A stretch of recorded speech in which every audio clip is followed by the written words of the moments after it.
At my birthday party, my sister mixed allergic food into my meal, claiming that it was just a prank.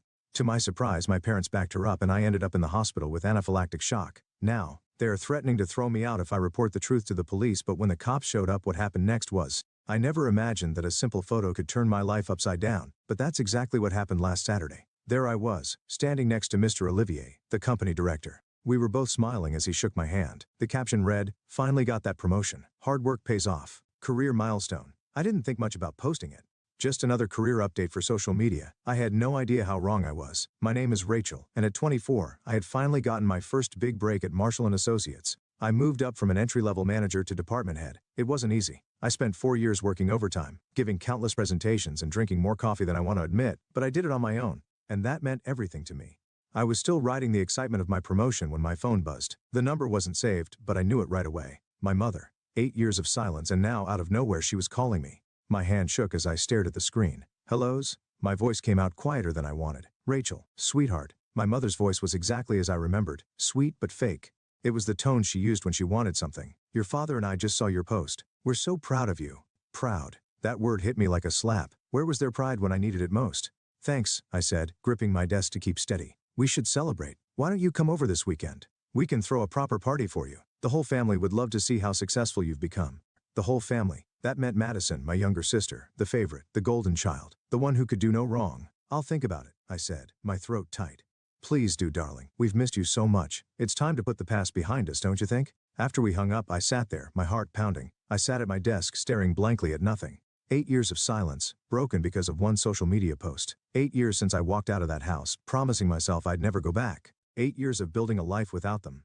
My hand brushed against the medical alert bracelet on my wrist. It warned about my severe peanut allergy, the same allergy my parents treated like an inconvenience and Madison used for her cruel jokes. My grandmother's words echoed in my mind. "Family is who treats you like family, not just who shares your blood." She was my real parent. For the past 8 years, Grandma had been there for me. She supported me through college, believed in me when no one else did. The words, "proud of you," kept repeating in my head. It's strange how those words can feel so empty coming from one person and so full of love from another. I looked at the photo on my desk. It was me and Grandma at my college graduation. She was smiling, truly proud of me. Not the fake pride my parents suddenly seemed to have now. The phone call from Mom brought back everything I had tried to forget. The past came flooding back, and it hurt just as much as it did back then. Madison was 4 years younger than me, but from the moment she was born, she became the star of the family. Everything revolved around her. I got clothes from discount stores while Madison wore designer outfits. My parents used expensive cameras to capture her every moment, while my school achievements were stuffed into drawers and forgotten. I remember my 11th birthday so clearly. I had been hoping for an art set I'd seen, a simple kit with colored pencils and a sketchbook. It wasn't anything fancy. Instead, I got a pack of number 2 pencils. "You need these for school anyway," Mom said. That same year, for Madison's 8th birthday, my parents turned the entire backyard into a Disney Princess Wonderland, complete with a hired Sabrina. "Madison's just more artistic," Mom would say when relatives questioned why they treated us so differently. "She needs proper tools to develop her talent." I still remember Aunt Marjorie speaking up at a family dinner. "Children should be loved equally. This isn't right." Mom waved her off like it was nothing. "Oh, Marjorie, you don't have kids. You wouldn't understand. Our girls are just different. Madison has real potential." The worst part wasn't the gifts or the parties. It was how they made me feel, like I wasn't good enough, like I didn't matter. When I won first place in a state math competition, I expected a congratulations from my mom. Instead, she said, "That's nice, dear. But did you see Madison's painting? It's displayed in the school hallway." My grandmother saw through it all. "This isn't right, Camille," she would tell my mom. "You're raising one child to feel entitled and the other to feel worthless." "Please, Mom," my mother would respond with an eye roll. "Madison is gifted. Rachel is just ordinary. We're being realistic about their abilities." Madison quickly learned how to take advantage of her position. If she broke something, she'd blame me, and my parents believed her without question. If she spilled juice on my homework by accident and I got upset, she'd cry, and somehow I'd end up looking like the bad one. Once, she even told her friends not to play with me because I was the boring sister. When I got accepted into the advanced mathematics program at school, Madison had a small role in a school play. Guess which event my parents went to? I sat alone in the math classroom during the award ceremony, watching other parents beam with pride at their children. My certificate was signed by my teacher and the principal, but my parents never even saw it. "Your sister needs us more," Dad would say if I tried to tell them how I felt. "She has real talents to nurture. You're more independent." Independent. It wasn't a compliment, it was their excuse for ignoring me. Even our relatives noticed what was happening. At family gatherings, everyone would go silent when Madison made a dramatic demand for attention or purposely left me out of activities. The adults would exchange awkward glances, but my parents acted like they didn't see it, or maybe they chose not to. Life has a way of surprising you when you least expect it. My surprise came in the form of a peanut butter sandwich at Grandma's house when I was 13. I had eaten peanut butter plenty of times before. It was actually one of my favorite foods, but that day was different. Want a sandwich, sweetheart? Grandma asked, spreading her famous peanut butter and honey mix onto bread. I nodded eagerly, watching her spread the creamy peanut butter. 3 bites in, I knew something was wrong. My throat started to tighten. Breathing got harder and harder. I remember dropping the sandwich, my hands grabbing at my throat. What happened next is still blurry in my memory. Grandma's quick thinking saved my life. She immediately recognized the signs of anaphylaxis and called. I remember her holding my hand in the ambulance. Her voice was calm, but I could hear the fear in it. Stay with me, sweetheart. Just keep breathing. My parents showed up at the hospital about an hour later, looking annoyed that they had to leave work. Mom tapped her foot impatiently as the doctor explained what happened. She has a severe peanut allergy, the doctor said. Sometimes allergies like this can show up suddenly, even if there were no problems before. She'll need to carry an EpiPen at all times, and you'll have to check every food label carefully. Cross-contamination can be just as dangerous. Dad nodded, but his eyes were on his watch. Mom was already typing away on her phone, probably messaging Madison's dance instructor about being late for pickup. The ride home was even worse than the hospital. They waited until we were in the car to really show how they felt. This is just perfect, Mom muttered. As if we don't have enough to deal with already, Dad added. First the math tutoring. Now this? Everything with you has to be so complicated, doesn't it, Rachel? I pressed myself against the car door, trying to make myself as small as I could. My throat still hurt from the reaction, but their words hurt even more. The next few years were a careful routine of reading labels and carrying EpiPens everywhere I went. Grandma made sure I had proper medical alert bracelets and taught me how to speak up about my allergy. She even called the school to explain how serious my condition was. Madison, of course, found endless ways to make fun of me. She'd wave peanut butter sandwiches in front of my face, laughing when I flinched. Oh, sorry, she'd say, pretending to be innocent. I forgot you're allergic to everything now. At family gatherings, she'd shout, be careful, everyone. Rachel might die if she eats the wrong thing. Everyone would laugh awkwardly, and I'd feel like even more of an outsider. My parents never corrected her. If anything, they seemed irritated by the extra attention I needed. I learned to pack my own food, check every label 4 times, and never trust food I didn't personally check. It was exhausting, but it became my normal. When I graduated high school, it should have been a moment of triumph. I earned a full scholarship to Rock Northwestern State University. I had done it all on my own, maintaining straight A's, working part-time jobs, and staying careful with my allergy. The acceptance letter felt like proof that all my hard work had been worth it. While I was studying late into the night, Madison's loud music would shake the walls of the house. But now, I had something to show for it. The moment I announced my college acceptance is burned into my memory.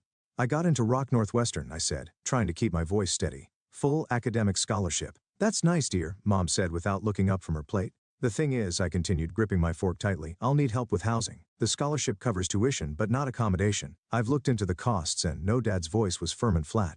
You chose to apply to a college in another state. That was your decision. We're saving for Madison's education. She's planning to go to Riverside in 3 years, and that's not cheap. I stared at my plate, fighting back tears. Across the table, Madison smirked and twirled her pasta slowly, like she was enjoying the moment. But it's just the housing cost, I tried again. The scholarship covers everything else. Rachel, Mom cut in sharply, we've made our decision. If you want to go to college out of state, you'll have to figure out housing on your own. Right then the front door opened. Grandma walked in holding a congratulations balloon and a small gift bag. Her smile faded as she looked around and saw my red eyes, Madison's smug face, and my parents' cold expressions. What's going on? She asked, her voice calm but firm. Madison giggled, always ready to make things worse. Oh, Rachel got into college, but she'll be living on the street because Mom and Dad won't pay for housing. They're saving for my Riverside education instead. The room fell silent. Grandma's expression darkened. Is this true? She asked quietly, but her voice was sharp. When no one answered, she continued, Camille, John, how dare you? Your daughter earned a full scholarship, and you won't even help her with housing. Mom, please. My mother sighed. Madison's education, Dad added quickly. Madison's education? Grandma's voice rose with anger. What about Rachel's education? What about supporting both your children? Then she turned to Madison, who still wore that smug look. And you, Grandma said, her voice colder now. You're becoming a cruel, spoiled child. I'm ashamed of how you're behaving. Madison's face crumpled instantly, and she burst into tears, her favorite trick when things didn't go her way. Mom and Dad jumped up to comfort her, shooting angry glares at Grandma and me. This is exactly what we mean, Mom snapped at Grandma. Rachel and you're always causing problems, always making things difficult. Something inside me broke. I didn't say a word. I just stood up, left the dining room, and climbed the stairs to my bedroom. I pulled out my old duffel bag and started throwing in clothes. A few minutes later, Grandma appeared in the doorway. Pack everything you need, sweetheart. You're coming home with me, but college, I started. It'll be taken care of, she said firmly. I'll pay for your housing. You focus on your studies and building your future. 30 minutes later, we walked out of that house together. Behind us, my parents' angry voices and Madison's fake sobs echoed through the walls. In that moment, I felt something shift. I was leaving behind the people who had always made me feel small and unwanted. I didn't know exactly what the future held, but for the first time in years, I felt hope.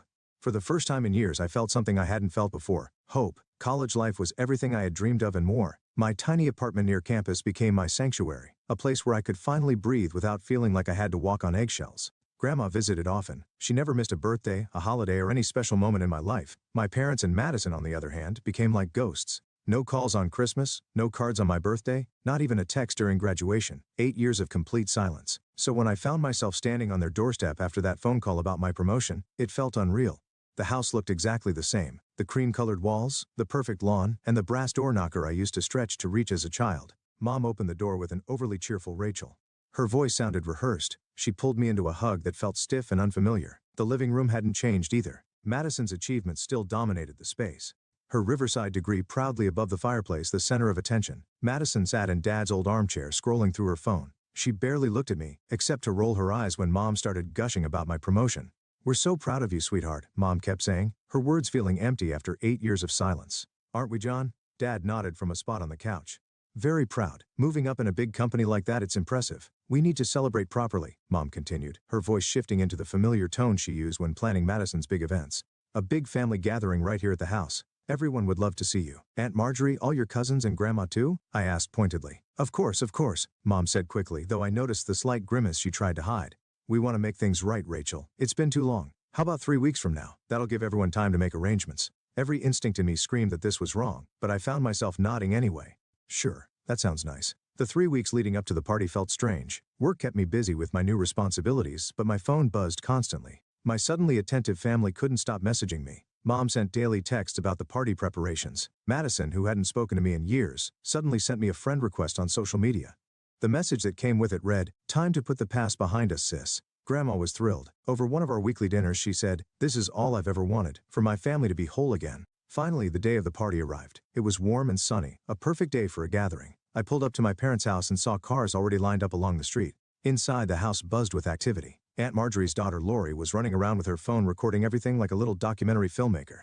The smell of catered food filled the air, and I quickly noticed that everything was nut-free. That was a surprise. "Rachel." Grandma's warm hug greeted me first. "You look beautiful, sweetheart." Aunt Marjorie hugged me next. "We're so proud of you, kiddo. Department head at your age, that's incredible." Madison stood by the stairs wearing a designer dress that probably cost more than my monthly rent.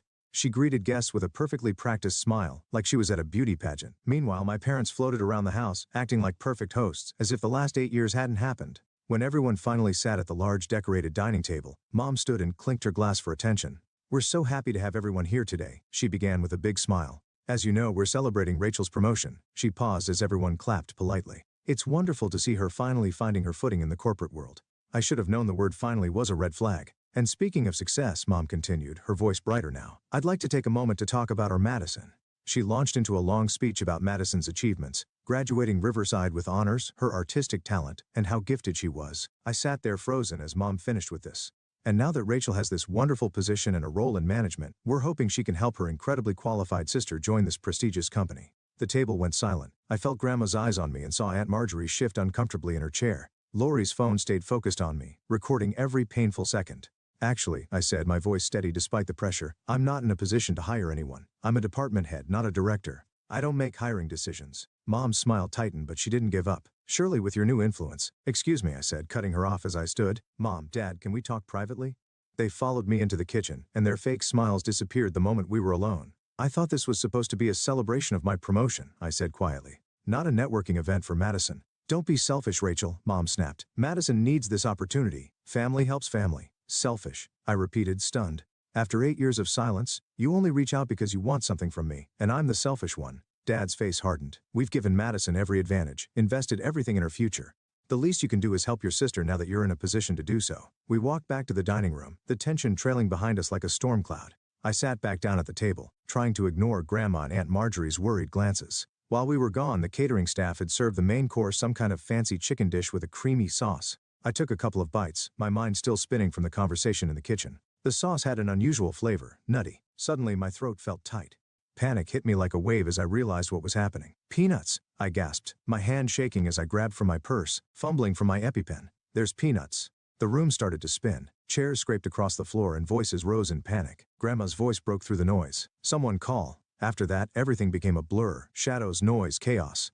The last thing I felt was my throat closing and Grandma's hands holding mine. I woke up to the steady beep of hospital monitors. My throat was raw, and my body felt heavy. Grandma was sitting beside my bed, her face tired and full of worry. "Oh, thank God," she whispered, leaning closer when she saw my eyes open. "We almost lost you, sweetheart." The doctor said it was one of the worst reactions they've ever seen. I tried to speak, but the pain in my throat was too much. "Don't try to talk yet," Grandma said, squeezing my hand gently. "You've been out for several hours. The EpiPen and paramedics barely got to you in time," I managed to whisper. "The food they knew?" Before Grandma could answer, Aunt Marjorie burst into the room, followed closely by Lori. Lori held her phone tightly, her face unusually serious. "Rachel," Aunt Marjorie said, her voice shaking with anger. "There's something you need to see. Lori, show her." Lori stepped forward, her hands trembling as she held out her phone. "I was recording everything at the party," she said quietly. "I caught this when you were in the kitchen with your parents." On the video, the dining room came into view from a spot near the dessert table. I could see myself leaving the room with my parents. A moment later, Madison stood up, walked over to my play setting and reached into her designer purse. She pulled out a small jar, stirred something into my food, then sat back down. The smirk on her face was unmistakable. "That's peanut butter?" Aunt Marjorie said, her voice hard. "Your sister deliberately put peanut butter in your food, knowing full well about your allergy." I stared at the screen, unable to look away as the scene replayed. Madison, my own sister, had tried to. She could have killed me. "She knew exactly what she was doing," Grandma said softly, her voice breaking. The room fell silent as we watched the video again. Madison's actions were so casual, so deliberate. That tiny smirk as she stirred the peanut butter into my food made it clear. This wasn't a mistake. It was planned. I left the hospital against the doctor's advice, fueled by a mix of rage and disbelief. The video Lori had sent me felt heavy in my pocket, as though it carried the weight of everything I had just been through. When I pulled up to my parents' house, my hands shook on the steering wheel. Inside, they were all sitting in the living room, Mom, Dad, and Madison, acting like nothing had happened, as if I had nearly died at their dinner table just hours earlier. "What are you doing here?" Madison asked, barely looking up from her phone. "Shouldn't you still be at the hospital being dramatic?" "I know what you did," I said, my voice calm but firm. "I know you put peanut butter in my food." Madison's head shot up, her face twisting with outrage. "How dare you accuse your sister?" Mom snapped, jumping to her feet. "Haven't you caused enough troubles?" I pulled out my phone, opened the video and pressed play. The room went silent. The only sound was the video playing. Madison walking to my plate, stirring peanut butter into my food with a smug smile. The color drained from Madison's face. Then incredibly she laughed. "Oh, come on. It was just a prank," she said with a shrug. "You're always so serious about everything." "A prank?" My voice shook with anger. "I could have died. Do you understand that?" The doctor said. "I barely made it." "Oh, please," Mom said, waving her hand dismissively. "You're being dramatic. Madison was just having a bit of fun." Fun. I stared at them, stunned. I had an anaphylactic reaction. My heart nearly stopped. Dad's voice turned cold as he spoke. "Listen carefully. If you even think about taking this to the police, you're no longer our daughter. We'll disinherit you completely." In that moment, everything became crystal clear. These people weren't my family. They never had been. I turned and walked out without another word. My hands were steady now as I got in my car and drove home. I knew exactly what I had to do. Sitting in my computer, I uploaded the video to my social media. Below it I wrote, "Today I learned what family truly means, and these people are not it. My sister deliberately poisoned me with peanuts, knowing I have a life-threatening allergy. My parents called it a prank. This is the last time I will ever call them family."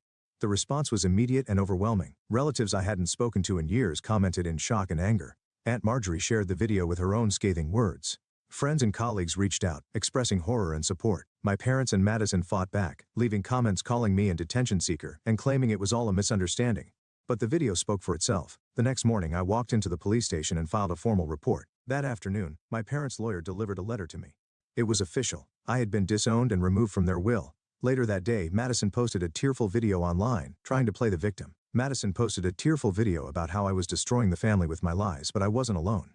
Grandma called me that evening. "I've spoken to my lawyer," she said firmly. "I'm cutting them off completely. You're my only heir now, Rachel. You've always been more my daughter than Camille's anyway." I sat on my couch that night, reading the flood of messages on my phone. Support poured in from real family members, friends, and colleagues. My phone buzzed with a text from Lori. "You're still my favorite cousin. Mom says you can come over for dinner anytime." 8 years ago, I had walked away from a toxic family. This time I was running toward a real one. Sometimes the family you're born into isn't the family you're meant to have. Sometimes you have to build your own.